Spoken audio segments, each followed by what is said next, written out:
नमस्कार दोस्तों, English classes में आपका हार्दिक अभिनंदन है, स्वागत है। सभी का फ्रेंड्स का वेलकम है। माना कि टाइम बड़ा मुश्किल है, विश्व में चारों तरफ अंधकार फैला हुआ है, लेकिन हम भारतवासी अंधकार को प्रकाश में बदलना अच्छी तरह जानते हैं। आइए, एक ज्ञान का दीपक मैं जलाता हूँ, हजारों दीपक आप जलाइएगा। जब ये हजारों दीपक एक साथ मिलेंगे तो कौन कहता है कि प्रकाश सूज्यमान नहीं होगा, चारों तरफ प्रकाश ही प्रकाश फैलेगा। ऐसे हम भारतवासी आसानी से कर सकते हैं। तो आज हम फिर से अपनी उसी वीडियो को आगे बढ़ाते हैं। लास्ट वीडियो में मैंने आपके साथ जो मॉडल कैन है उस पर चर्चा की थी। कैन अपना कंप्लीट हो गया था और आशा है मुझे कि आपको अच्छी तरह से वो टॉपिक समझ में आया होगा। आज हम नेक्स्ट मॉडल कुड की तरफ बढ़ते हैं। जो कैन है उसका पास्ट फॉर्म कुड है, यानी कि कैन का प्रयोग प्रेजेंट टेंस में होता है, कुड का प्रयोग पास्ट टेंस में होता है। कैन का हिंदी अर्थ था सकना और कुड का हिंदी अर्थ होता है सकता था। फर्स्ट ऑफ ऑल इसके हिंदी अर्थ की बात करें तो जो कुड है उसका हिंदी अर्थ होता है सकता था। दूसरी बात कुड के बारे में मैं ये लिखना चाहूँगा, कुड का प्रयोग हमेशा पास्ट टेंस में होता है, पास्ट टेंस। यानी कैन और कुड का जो डिफरेंस है वो यही है। कैन का प्रयोग प्रेजेंट टेंस में होता है और कुड का प्रयोग पास्ट टेंस में होता है। दोनों की कंसेप्ट 90% सेम ही है। किसी व्यक्ति की प्रेजेंट की जो योग्यता या कैपेसिटी उसको बताने के लिए कैन का प्रयोग होता है, और किसी इंसान की भूतकाल की योग्यता या फिर उसकी क्षमता या उसका पावर, इन सब चीज़ों को बताने के लिए कुड का प्रयोग होता है। कैन और कुड की कंसेप्ट में माइन्यूट सा डिफरेंस है। तो हम कुड के जो कंसेप्ट हैं, यानी कौन कौन सी अवधारणाओं के लिए कुड का प्रयोग होता है, वो सब मैं आपके सामने लिख रहा हूँ। मैंने यहाँ पे बीच में मॉडल का नाम दिया कुड। अब कुड के इर्द गिर्द कुड के द्वारा कौन कौन सी जो कंसेप्ट है उनको हम एक्सप्रेस करते हैं, अभिव्यक्त करते हैं, उनके बारे में आपके साथ में चर्चा करना चाहूँगा। एक छोटे से डायग्राम के द्वारा मैं आपको ये चीज़ समझाना चाहूँगा। जो कुड है, कुड के लिए जो पहली कंसेप्ट होती है वो होती है एबिलिटी, जो कैन की भी थी, कैपेसिटी, एबिलिटी, कैपेसिटी। एक वर्ड दिया मैंने पावर, एक वर्ड दे दिया मैंने स्ट्रेंथ, और ब्रैकेट में लिख दिया इन पास्ट। यानी कोई भी व्यक्ति की भूतकाल की एबिलिटी, कैपेसिटी, पावर, स्ट्रेंथ दिखाने के लिए हम कुड का प्रयोग करते हैं। तो पहली कंसेप्ट अपनी बन जाती है ability, capacity, power, strength in past. अगर आगे मैं बढ़ूं तो इसकी जो दूसरी है वो मैं ले सकता हूं, ये एक number concept in ability, in ability in past. एक कंसेप्ट ये बन सकती है। अगर मैं तीसरी कंसेप्ट की बात करूं तो तीसरी जो कंसेप्ट है वो आ सकती है पोलाइट रिक्वेस्ट। पोलाइट रिक्वेस्ट भी इसकी एक जो होती है। अगर मैं कुड की एक और कंसेप्ट की बात करूं तो वो कंसेप्ट आती है एबिलिटी इन पास्ट। ये इसकी चौथी जो कंसेप्ट हो जाती है। एक मैं और इसकी कंसेप्ट के बारे में आपके साथ चर्चा करना चाहूँगा, और वो कंसेप्ट होती है इमेजिनरी कंडीशन। Imaginary condition. और एक कंसेप्ट अपन ले सकते हैं इन इनडायरेक्ट स्पीच। जो मॉडल कुड है उसको समझने के लिए सबसे पहले हमें जो कुड के द्वारा हम कौन कौन सी कंसेप्ट को अभिव्यक्त करते हैं उन पे फोकस करना है। तो उनको एक बार फिर से मैं आपको बता दूं कि कुड के द्वारा हम जो पहली मैंने कंसेप्ट लिखी वो लिखी थी एबिलिटी, कैपेसिटी, पावर, स्ट्रेंथ। ये सब चीज़ें भूतकाल की इन योग्यताओं को, इन कंसेप्ट को क्लियर करने के लिए हम कुड का प्रयोग करते हैं। अगर भूतकाल की कोई पोलाइट जो रिक्वेस्ट है, ये हमेशा भूतकाल में न आकर कुड के द्वारा प्रेजेंट टेंस में अपन पोलाइट रिक्वेस्ट को भी अभिव्यक्त करते हैं। इसके द्वारा जो पोलाइट रिक्वेस्ट मैंने जो कंसेप्ट दी है उसका प्रयोग अपन प्रेजेंट टेंस में करते हैं। एक बार मैं कंसेप्ट लिख रहा हूँ, आपके सामने प्रत्येक कंसेप्ट को मैं एग्जाम्पल के द्वारा भी क्लियर करूँगा। तीसरी मैंने जो ली वो लिखी एबिलिटी इन पास्ट, यानी भूतकाल की कोई योग्यता है, उसके लिए भी अपन कुड का प्रयोग कर सकते हैं। एक जो कंसेप्ट है वो मैंने ली इन एबिलिटी इन पास्ट, यानी भूतकाल की कोई ऐसी अयोग्यता, उसके लिए भी हम कुड का प्रयोग करते हैं। इमेजिनरी कंडीशन के लिए भी हम कुड का प्रयोग करते हैं और इनडायरेक्ट स्पीच में भी हम कुड का प्रयोग करते हैं। तो शायद आपने जितनी भी मैंने आपके सामने ये लिखी कंसेप्ट, उन कंसेप्ट को अच्छी तरह से आपने देख लिया होगा कि किस किस का अपन प्रयोग करते हैं। जो एबिलिटी इन पास्ट है उसको हम एक अलग फॉर्म में दर्शाते हैं, वो फॉर्म अपनी आती है कुड प्लस हैव और वर्ब की थर्ड फॉर्म, यानी कि भूतकाल की एबिलिटी को दर्शाने के लिए मॉडल एक्सिलरी वर्ब, उसके साथ प्राइमरी एक्सिलरी वर्ब का भी प्रयोग किया जाता है। तो ये जो आपके सामने मैंने डायग्राम बनाया, इस डायग्राम में मैंने जितनी भी कंसेप्ट लिखी है, इन कंसेप्ट के लिए अपन कुड का प्रयोग करते हैं। बारी बारी से एक एक कंसेप्ट को अपन लेंगे और एग्जाम्पल के द्वारा उनको प्रूव करते जाएंगे। तो फिर से मैं बता देता हूँ, कुड मॉडल का प्रयोग एबिलिटी, कैपेसिटी, पावर, स्ट्रेंथ जो भूतकाल की हो उसके लिए अपन कुड मॉडल का प्रयोग करते हैं। अगर भूतकाल की कोई इनएबिलिटी हो, यानी कि अयोग्यता हो, उसके लिए भी अपन कुड का प्रयोग करते हैं। पोलाइट रिक्वेस्ट वर्तमान में अभिव्यक्त करने के लिए भी कुड का प्रयोग हो जाता है। एबिलिटी इन पास्ट, अगर भूतकाल की कोई योग्यता है तो उसको कुड प्लस हैव वर्ब की थर्ड फॉर्म के रूप में भी हम अभिव्यक्त करते हैं। कोई इमेजिनरी कंडीशन में भी कुड का प्रयोग होता है और डायरेक्ट से इनडायरेक्ट स्पीच में जब आप सेंटेंस को लेके जाते हैं तो वहाँ पे भी कुड का प्रयोग होता है। तो ये एक चार्ट के रूप में मैंने आपके सामने वो इम्पोर्टेंट कंसेप्ट रखी, वो सब अवधारणाएं रखी जिनके लिए मॉडल कुड का हमेशा प्रयोग होता है। अब एक एक अवधारणा को हम एग्जाम्पल के द्वारा समझने की कोशिश करेंगे। पहली जो अपनी अवधारणा है उसको बोर्ड पे मैं फिर से दोबारा लेके आता हूँ और एग्जाम्पल के द्वारा उनको हम पढ़ते जाएंगे। तो पहली जो अवधारणा है, जो कंसेप्ट है, वो है अपनी एबिलिटी या कैपेसिटी या power,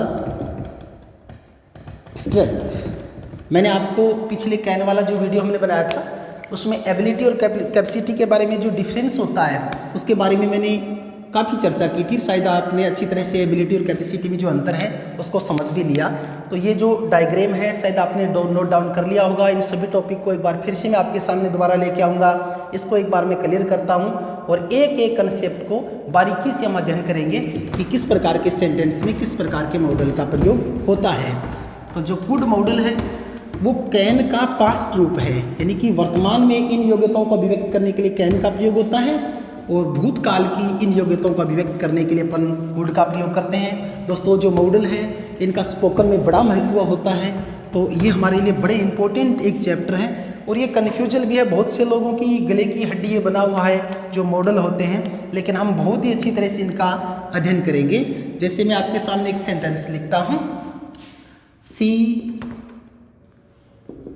run fast when she was young. मैंने आपके सामने पहला एग्जाम्पल रख दिया है, she ran fast when she was young. एक एग्जाम्पल मैं आपके सामने और रखता हूँ। पहला एग्जाम्पल आपके सामने मैंने दिया है, दूसरा एग्जाम्पल मैं लिखूँगा, माई grandmother read magazine without glasses. My grandmother read magazine without glasses when she was young. ये अपने सामने दूसरा मैंने एग्जाम्पल लिखा। तीसरा एग्जाम्पल मैं लेके आता हूँ आपके सामने। तीसरे एग्जाम्पल में आई, मैंने ब्लैंक दिया, कैन या कुड का प्रयोग करेंगे। I solve such kind of, I solve such kind of, such kind of puzzle when I was 10 years old. 10 years old. मैंने आपके सामने 3 एग्जाम्पल रख दिए हैं। तीनों एग्जाम्पलों का हम बारी बारी से अध्ययन करेंगे। पहला जो एग्जाम्पल मैंने लिया, she ran fast when she was young. इस सेंटेंस को ध्यान से देखिए कि हम कैन या कोड या कोई अन्य मॉडल का यूज हम कर सकते हैं क्या? अगर इस सेंटेंस को देखें तो दौड़ना पावर है, शक्ति है, स्ट्रेंथ है, और कन्फर्म है कि पावर या स्ट्रेंथ के लिए या तो कैन का प्रयोग होता है या कुड का प्रयोग होता है। अगर इस सेंटेंस को हम ध्यान से देखें, she ran fast when she was, तो ये जो प्राइमरी ऑक्सिलरी वर्ब है जो यहाँ मैन वर्ब के रूप में काम कर रही है, वो ये शो कर रही है कि ये भूतकाल की बात हो रही है, भूतकाल की कोई पावर की बात हो रही है, स्ट्रेंथ की बात हो रही है। और जब बात भूतकाल की हो रही हो तो वहाँ कैन का प्रयोग न होके कुड का प्रयोग होता है। तो ये अपना जो पहली कंसेप्ट एबिलिटी, कैपेसिटी और पावर और स्ट्रेंथ थी, उसमें से मैंने पावर और स्ट्रेंथ से संबंधित एक सेंटेंस यहाँ पे पुटअप किया और आपको दिखाने की कोशिश की कि किस प्रकार कुड का हम प्रयोग करते हैं। अगर इसी सेंटेंस को ध्यान से देखिएगा, मैंने लिखा सी कुड रन फास्ट। अगर मैं यहाँ से इस सेंटेंस को हटा देता हूँ, रिमूव कर देता हूँ और बस इतना ही आपके सामने रखता हूँ, सी रन फास्ट, और आगे मैं लिखता हूँ कैन या कुड, तो अब आप मुझे बताइए कैन का प्रयोग होगा या कुड का होगा? आप कहेंगे कि दोनों ही हो सकता है स्पोकन में। अगर मैं कैन का प्रयोग करूं तो वो वर्तमान की हो जाएगा, अगर मैं कुड का प्रयोग करूं तो वो पास्ट से संबंधित हो जाएगा। बट एग्जाम में अगर इस प्रकार का सेंटेंस आता है तो दोनों प्रकार के आंसर मॉडल, जो मॉडल में आंसर नहीं मिलेंगे, उसमें या तो कैन मिलेगा या कुड मिलेगा। हम बहुत सी बार सोचते हैं, हर बार ये क्वेश्चन आता है कि दोनों आ गए तो नहीं, ऐसा होता नहीं। पेपर सेटर होता है वो इस प्रकार गलतियां करता नहीं, हमको एक ही मॉडल देगा।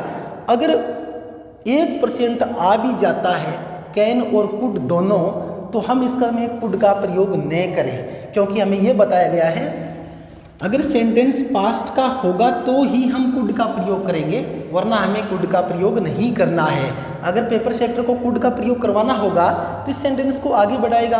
अगर उसने ये नहीं दिया तो सपोज कीजिए कि उन्होंने प्रेजेंट टेंस की बात की है और उस कंडीशन में यहाँ पे प्रयोग होगा कैन का।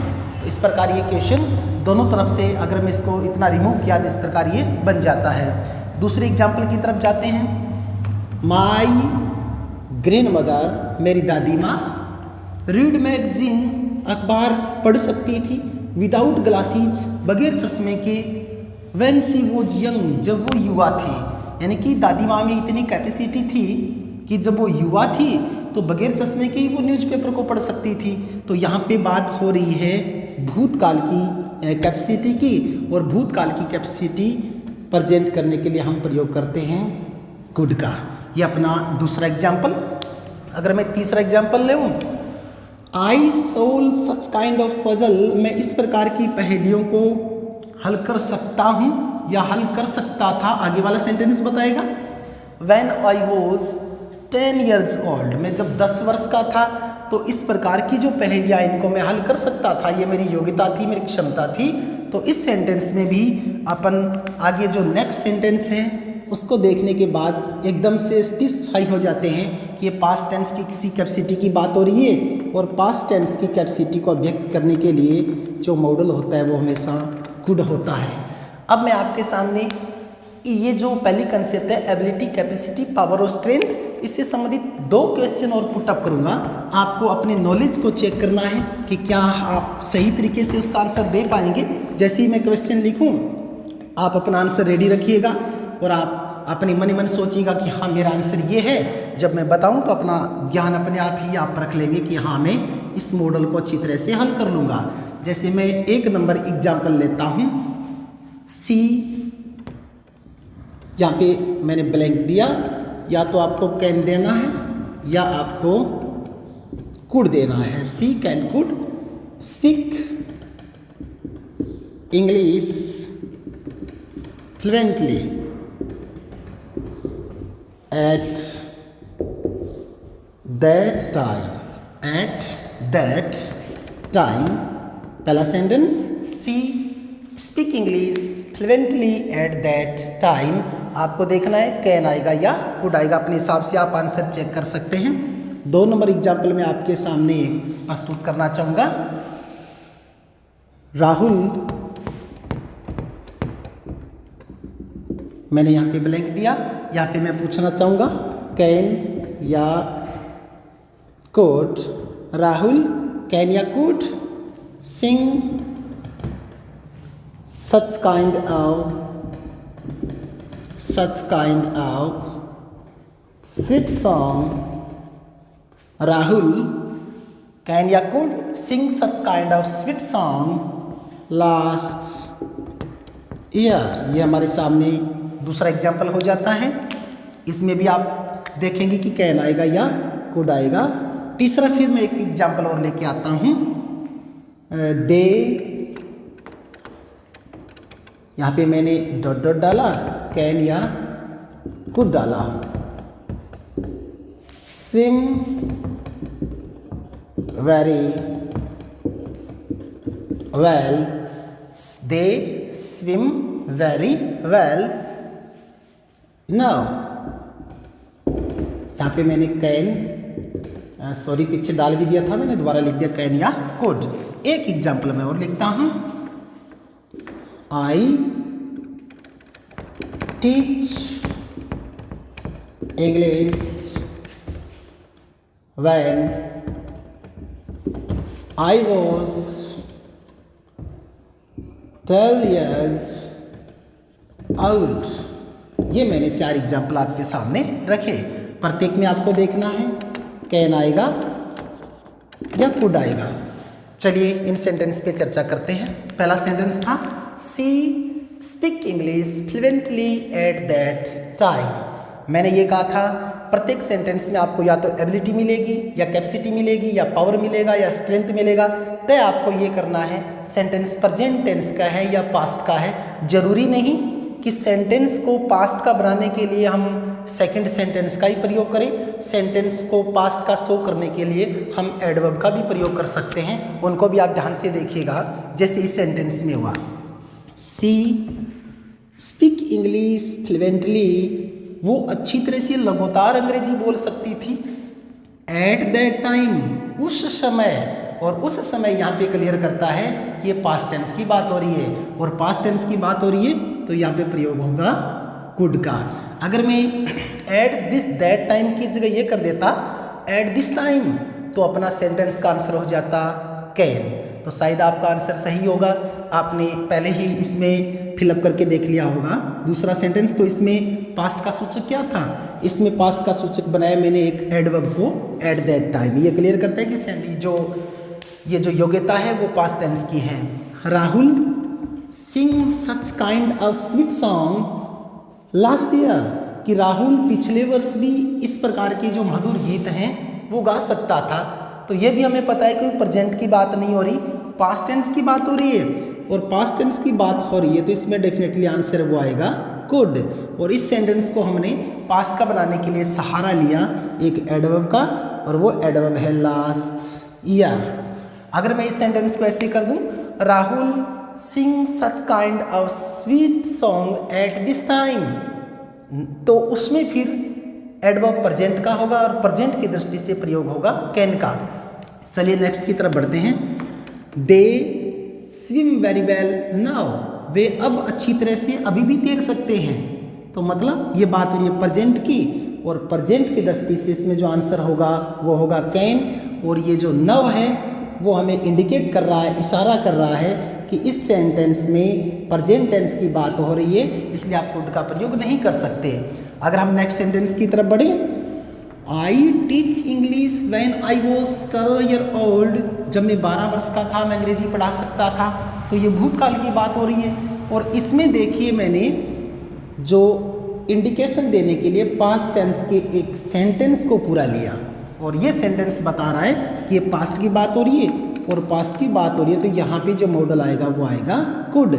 इन 4 एग्जाम्पल के द्वारा मैंने आपके सामने ये प्रूव करने की कोशिश की कि सेंटेंस में पास्ट की एबिलिटी, पास्ट की कैपेसिटी, पास्ट का पावर, पास्ट का स्ट्रेंथ, इन चीज़ों को शो करने के लिए जो पेपर सेटर है उनके लिए ज़रूरी नहीं कि वो पूरा सेंटेंस ही दूसरा पास्ट का डाले। उसमें हो सकता है कि वो पास्ट का कोई एडवर्ब डाल दे और पास्ट के एडवर्ब के द्वारा भी हम सेंटेंस को पास्ट टेंस में लेके जा सकते हैं और इस प्रकार उस सेंटेंस को पास्ट का शो कर हम पास्ट कुड मॉडल का प्रयोग कर सकते हैं। तो ये जो अपने पहली कंसेप्ट थी शायद आपको अच्छी तरह से समझ में आ गई होगी। अब हम अपनी नेक्स्ट जो कंसेप्ट है उसकी तरफ बढ़ते हैं। तो ये जो कुड की 5 या 6 कंसेप्ट हैं उनको अलग अलग बारी बारी से पहले हमने चार्ट बनाया और अब हम बारी बारी से इनकी अध्ययन कर रहे हैं, एग्जाम्पल के द्वारा उनको समझने की कोशिश कर रहे हैं। तो चलिए इनकी जो दूसरी कंसेप्ट है उस पर मैं आ जाता हूँ। और दूसरी इनकी जो कंसेप्ट एक बनती है वो बनती है imaginary condition.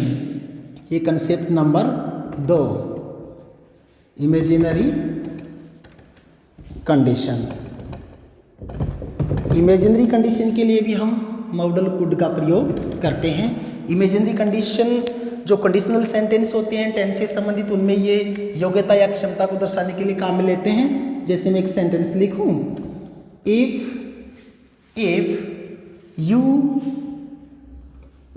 Worked hard you pass the class. पहला सेंटेंस, इसमें मैं 4 ऑप्शन आपके सामने रखना चाहूँगा। पहला दिया मैंने कैन, दूसरा मैंने दिया कुड, तीसरा मैंने दे दिया कांट और चौथा मैंने दे दिया कुडंट। आपको तय करना है कौन सा ऑप्शन सही होगा। मैं यहाँ पे इमेजिनरी कंडीशन की बात कर रहा हूँ। मैंने लिखा if you worked hard you pass the class. अब आपको ये सोचना है कि इनमें से मैं कैसे कैन या कुड का चयन करूं, तो क्लियर हो जाता है। जैसे इस वर्ब को आप देखेंगे, मैंने देखा ये वर्ब की सेकंड फॉर्म है, ये वर्ब की सेकंड फॉर्म है और वर्ब की सेकंड फॉर्म है तो कन्फर्म है सेंटेंस पास्ट का है और पास्ट का सेंटेंस है तो डेफिनेटली इसमें कैन का प्रयोग तो हो ही नहीं सकता। कैन नहीं आएगा, नहीं हम कांट का प्रयोग कर सकते। तो हमारे पास कितने जो चॉइस है वो बच गई, हमारे पास 2 चॉइस बच गई। इनका प्रयोग सेंटेंस का भाव देखकर हम करेंगे। जैसे मैं कहूँ कि यदि तुम कठिन मेहनत करते तो तुम पास हो जाते, तो क्लियर है नेगेटिविटी तो आ ही नहीं रही। तो यहाँ पे कुडंट का प्रयोग नहीं करके हम प्रयोग करेंगे कुड का और इसका सही आंसर है वो कुड आ जाता है। इस प्रकार जो इफ वाले सेंटेंस है, जो कंडीशनल सेंटेंस है, उनमें योग्यता या क्षमता को अभिव्यक्त करने के लिए अपन कुड का प्रयोग करते हैं। तो ये अपनी 2 नंबर कंसेप्ट इस प्रकार क्लियर हो जाती है कि कहाँ अपन कुड का प्रयोग करते हैं। इसकी 2 कंडीशंस और बची हैं, 2 कंसेप्ट और बची हैं, उनको मैं फटाफट आपके सामने क्लियर कर देता हूँ। जो नेक्स्ट कंसेप्ट है वो मैं आपके सामने लेके आ रहा हूँ, पोलाइट रिक्वेस्ट। पोलाइट रिक्वेस्ट, ये मैंने जहाँ डायग्राम में इसको डाला था, ये इसकी नेक्स्ट कंसेप्ट है पोलाइट रिक्वेस्ट। और पोलाइट रिक्वेस्ट को अपन प्रेजेंट टेंस में अभिव्यक्त करते हैं मॉडल कुड के द्वारा। अगर मैं पोलाइट रिक्वेस्ट से संबंधित आगे वुड में भी अपन पोलाइट रिक्वेस्ट का प्रयोग करते हैं, लेकिन वो आगे की बात है, जब आएगा तब पढ़ेंगे। जैसे मैं एक सेंटेंस आपके सामने रखूं, you borrow me some money please, ये मैंने इंट्रोगेटिव सेंटेंस बनाया। दूसरा सेंटेंस में आपके सामने लिखूंगा, you give me your pen. अब ये जो दोनों सेंटेंस हैं, इसमें अगर मैं आपके सामने कैन और कुड दोनों को रखना चाहूँ तो आपको सोचना है कि अगर प्रश्नवाचक वाक्य हो, इंट्रोगेटिव सेंटेंस हो और उसमें रिक्वेस्ट की जा रही हो, तो प्रेजेंट टेंस के लिए भी कुड का प्रयोग किया जा सकता है। और इस सेंटेंस में अपन प्रयोग करेंगे कुड का। Could you borrow, sorry BORROW, could you borrow me some money please, could you give me your pen. अब ये जो दोनों सेंटेंस हैं इनको इस प्रकार फिलअप करना भी वो पूछ सकता है हो सकता है कि हमारे सामने इस प्रकार मॉडल डाल दिया जाए कैन, कुड, या फिर डाल दिया जाए मान लीजिए मस्ट या फिर नीड, क्योंकि आगे वाले मॉडल का तो हमने अध्ययन नहीं किया अभी तक। तो अगर इस प्रकार के सेंटेंस में ऑप्शन आते हैं तो हमें पता है कि रिक्वेस्ट के लिए मस्ट का प्रयोग नहीं होता, नीड का प्रयोग नहीं होता। हमारे पास दो ही मॉडल बचे हैं, कैन और कुड। तो मैंने ये यहाँ पे क्लियर किया कि पोलाइट रिक्वेस्ट के लिए मॉडल कुड का प्रयोग होता है। अब दूसरा पूछने का इसका जो तरीका है वो थोड़ा डिफरेंट हो सकता है। इस प्रश्न को ऐसे भी डाला जा सकता है, could you give me your fan. इसमें हो सकता है कि मॉडल कुड को अंडरलाइन कर दिया जाए और इसकी कंसेप्ट के बारे में पूछा जाए। इसमें आंसर डाला जाए सॉरी पोलाइट रिक्वेस्ट, या बी में डाल दिया जाए एबिलिटी या कैपेसिटी या नन। तो यहाँ पे इस सेंटेंस में ये पूछा जा रहा है कि कुड है वो कौन सी कंसेप्ट को यहाँ अभिव्यक्त कर रहा है। अगर हम किसी व्यक्ति से पोलाइट रिक्वेस्ट करना चाहें स्पोकन की लैंग्वेज में तो उसमें प्लीज शब्द को यूज में लेना जरूरी नहीं, क्योंकि कुड का मतलब ही है कि हम उस व्यक्ति से विनम्र प्रार्थना कर रहे हैं। जैसे मैंने किसी व्यक्ति को कहा could I use your pen, तो प्लीज लगाना जरूरी नहीं, क्योंकि सामने वाला समझ रहा है कि कुड का प्रयोग किया है। इट मीन्स ये व्यक्ति पोलाइट रिक्वेस्ट मेरे सामने कर रहा है। तो पोलाइट रिक्वेस्ट के लिए जो मॉडल है वो अपन कुड को काम में ले सकते हैं। आगे वाली जो कंसेप्ट है इसकी बस एक या दो बची हैं, उनको भी मैं आपके सामने क्लियर कर देता हूँ। नेक्स्ट जो कंसेप्ट मैंने लिखी थी वो मैंने लिखी थी पास्ट एबिलिटी यानी कोई भूतकाल की योग्यता है, उसके लिए कुड हैव का भी प्रयोग होता है और इसके बाद हमेशा वर्ब की थर्ड फॉर्म आती है। इसके द्वारा जो आपके सामने मैं एग्जाम्पल रखूँगा उस एग्जाम्पल को आप समझने की कोशिश कीजिएगा कि उसका सेंस क्या आ रहा है। जैसे मैं एक सेंटेंस लिखूँ, she have passed the exam, पहला सेंटेंस। दूसरा मैंने लिया John have won the match. इन दोनों सेंटेंस में मैं आपके सामने मॉडल रखता हूँ कैन और कुड। एक लिख देता हूँ कांट, एक लिख देता हूँ कुडंट। अब आप देखिएगा सी हैव पास्ड दी एग्जाम, इस प्रकार के सेंटेंस में जो ये could plus have plus verb की थर्ड फॉर्म वाली फ्रेज मैंने बनाई है, वो जो वर्ब फ्रेज बनाई है, इस वर्ब फ्रेज का सेंस ये होता है कि अमुक व्यक्ति ऐसा करता तो ऐसा कर सकता था। मीन्स उसमें ऐसी करने की योग्यता थी, क्षमता थी, लेकिन वो व्यक्ति ऐसा कर नहीं पाया। इस सेंस में इस फ्रेज को अपन लेते हैं। तो कैन का तो यहाँ कैन हैव का तो कोई फ्रेज बनती ही नहीं है, तो कैन का तो मुद्दा ही खत्म हो जाता है। तो कैन तो इसमें आना ही नहीं। अपने पास कुड और कुडंट दो मॉडल बचे, और ये जो हैव वाला स्ट्रक्चर है इसमें हमेशा से पहले कुड का प्रयोग होता है, और ये ऐसी योग्यता को अभिव्यक्त करता है कि अमुक व्यक्ति में ऐसा करने की क्षमता थी, लेकिन वो व्यक्ति ऐसा कर नहीं पाया। तो इस सेंस में मैं यहाँ पे प्रयोग करना चाहूँगा कुड का। सी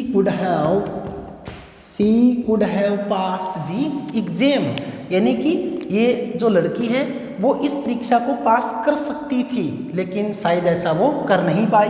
Johan could have won the match, John है वो इस मैच को जीत सकता था, लेकिन शायद वो ऐसा कर नहीं पाया। नेगेटिव सेंस देते हैं ये, पास्ट की जो इसमें ऐसा करने की एबिलिटी थी, लेकिन वो अमुक व्यक्ति ऐसा कर नहीं पाया। तो ये अपनी कुड से संबंधित नेक्स्ट है वो कंसेप्ट थी। कुड की एक कंसेप्ट और बची है, वो आपके सामने में रख देता हूँ। जो कुड की लास्ट कंसेप्ट, ऐसे तो बुक्स में आपको हजारों कंसेप्ट मिलेंगी, बहुत से सेंटेंस मिलेंगे। जब हम बुक्स का अध्ययन करें तो आप ध्यान रखें एग्जाम में जो मॉडल का प्रश्न आता है वो, और जो बहुत सी किताबें हैं जो ऑथेंटिक नहीं है उनमें भी मॉडल के एग्जाम्पल दिए हुए हैं, हम भ्रमित हो जाते हैं। बट जो एग्जाम में क्वेश्चन आएगा एकदम से क्लियर होगा वो कि कौन सी कंसेप्ट को देना चाह रहे हैं, वर्तमान या भूतकाल, वो स्पोकन लैंग्वेज वहाँ पे नहीं होती। तो लास्ट में मैंने एक कंसेप्ट लिखी थी इनडायरेक्ट स्पीच, यानी कि इनडायरेक्ट स्पीच में भी अपन मॉडल कुड का प्रयोग करते हैं। जैसे मैं एक एग्जांपल आपके सामने लिखूंगा, ही said to me I can work hard। ये जो डायरेक्ट स्पीच का वाक्य है, कई बार डायरेक्ट स्पीच को इनडायरेक्ट स्पीच में पूछ लिया जाता है। जैसे he told me that he, यहाँ पे मॉडल पूछ लिया जाता है वर्क हार्ड। और इस सेंटेंस में मैं कैन लिखना चाहूँ, कुड लिखना चाहूँ, तो दोनों का आंसर अगर अपन देना चाहें तो हम क्या होते हैं कि एग्जाम में तो यही इस प्रकार का प्रश्न मिलता है, कोई डबल मिलता नहीं, तो हम भ्रमित हो जाते हैं, सोच भी नहीं पाते। ध्यान से देखने पे पता चलता है कि ये जो डायरेक्ट स्पीच को इनडायरेक्ट स्पीच में चेंज किया गया है, और चेंज किया गया तो यहाँ पे जो वर्ब की सेकंड फॉर्म है, तो यहाँ पे कोई योग्यता है कि ही टोल्ड मी, उसने मुझे बताया कि मैं कठिन मेहनत कर सकता था, उसमें ऐसी करने की योग्यता थी। तो यहाँ पास्ट के सेंटेंस में कैन तो आ नहीं सकता, तो पास्ट की बात हो रही है तो अपन प्रयोग करते हैं यहाँ पे कुड का। इस प्रकार अपना जो कुड का आंसर है वो सही हो जाता है। इस प्रकार जो हमने कुड मॉडल पढ़ा वो एकदम से कैन का सेकंड पार्ट है। कैन का प्रयोग प्रेजेंट में होता है, कुड का प्रयोग पास्ट में होता है। कुछ कंसेप्ट को छोड़कर एक दो नई कंसेप्ट जो कुड की हैं, वो एक तो पास्ट एबिलिटी वाली मैंने बताई, एक पोलाइट रिक्वेस्ट की बताई। नेक्स्ट जो मॉडल है उनका अपन अध्ययन नेक्स्ट वीडियो में करेंगे। अगर आपको वीडियो पसंद आए तो प्लीज़ आप लाइक और शेयर करना नहीं भूलिएगा। इन्हीं शब्दों के साथ जय हिंद, जय भारत, जय माँ भारती।